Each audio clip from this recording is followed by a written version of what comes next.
When a woman wants to get rid of you, she becomes the biggest in the history of the world. That's the oldest trick in the book.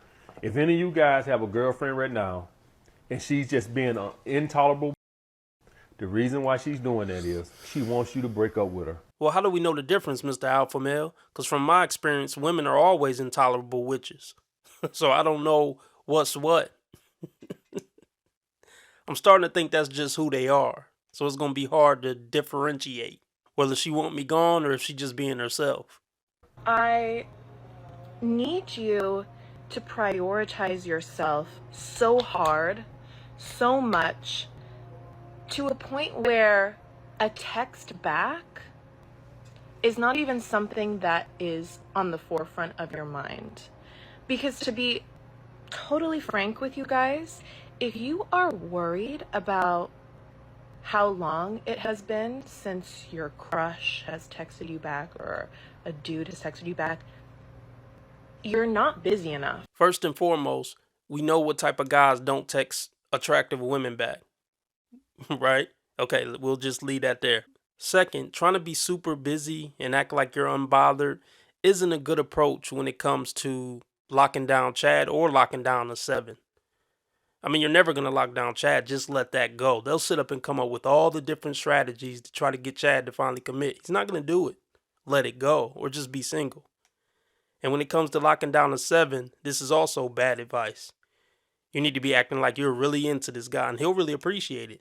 Unlike the douchebags you're chasing. And that's not to like glorify hustle culture or anything like that. Like I'm all about taking the path of least resistance.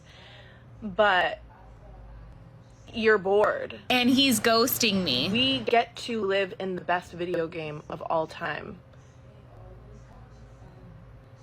I don't know, like, utilize this experience. Whatever happens in the end, I will be a strong, powerful woman. I got into an entanglement.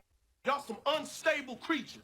See, I ain't gonna say the B word. I'm gonna say unstable creatures. It's my new word for y'all. As far as love, romance, sex, excitement goes, that will all be a byproduct of you living your best life on your own You are terms. so dumb. Please. You are really dumb. For real. I don't think, well, I would think all men would think when you're cuddling, it is foreplay, but there's a guy named Graham who I'll cuddle. I'll be cuddling and I'm like so ready and I'm so excited. And he's like, bed? And I'm like, we're cuddling. Wait, I'm with Graham on this. What? No, what? Do you think foreplay is Cuddling? You think cuddling's foreplay? Yes. How are you cuddling? Is his finger up your butt? What? No, we're just cuddling. Like when we're cuddling in bed, I get so excited because I'm like, yeah. Are you facing him or your ass is to him? Either way. Are you shaking your booty? You shaking your booty? I've been like, I'll be laying on top of him. And he'll be like, are you tired? And I'm like, no. He's tired of boinking you. He's just tired of it. Or maybe he's just sleepy. You know, I have a theory that when a woman is actually attracted to her boyfriend or husband, like genuinely, not acting attracted so she can get provision and protection, she actually wants to do bedroom fun more than the guy do. I mean, this isn't the case if you're one of the majority of guys who just got a woman to settle for you. So today was my last Sunday at work. And like, it was just like average, normal Sunday, whatever. But towards like the end of my shift, like the last hour or whatever, I had a party of like maybe 8 or not. Maybe, I think it was like 7. I think it was 7. And they like were super casual, literally just got waters and like food. They were super chill, like literally the most low maintenance table ever. Like they were crazy chill. Anyway, so I was like taking care of them and they had a time of like 1:30 and like our restaurant at parties of 6 or more you can grat. So I was just like, man, what the hell is she talking about? Why did I download this one to go over? I'm questioning that now. Women just never get to the point. Can you just get to it? What is this story about? I should have some idea at this point. Just bear with me. Let's just stick in there. See if we can figure it out. like I don't really care to grat, so I didn't grat them. And this man tipped me $50, right? So he tipped me $50 on 1:30. And I was like, oh my god, thank you so much. Like I was like, oh my god, you have $50 tip, like 40%. 50%, but whatever. Anyways, so I was like, oh my god, like thank you so much. And then I was like up there talking to the host, just kind of like looking at my review for like my shift or whatever. And this guy was like, thank you so much. Like, you were great. Hands me cash in my hand.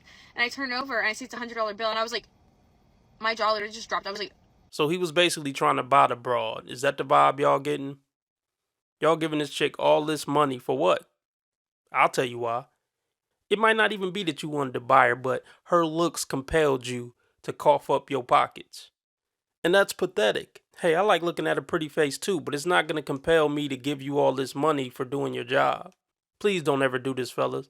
She's not going to like you more because you tricked on her. She's just going to see you as a trick. And in her mind, she's like, well, if he gave me basically $150 for nothing, what will he give me if I give him a couple phone calls and, hang out with him a couple times and smile at him and treat him halfway nice? I could probably get my rent paid.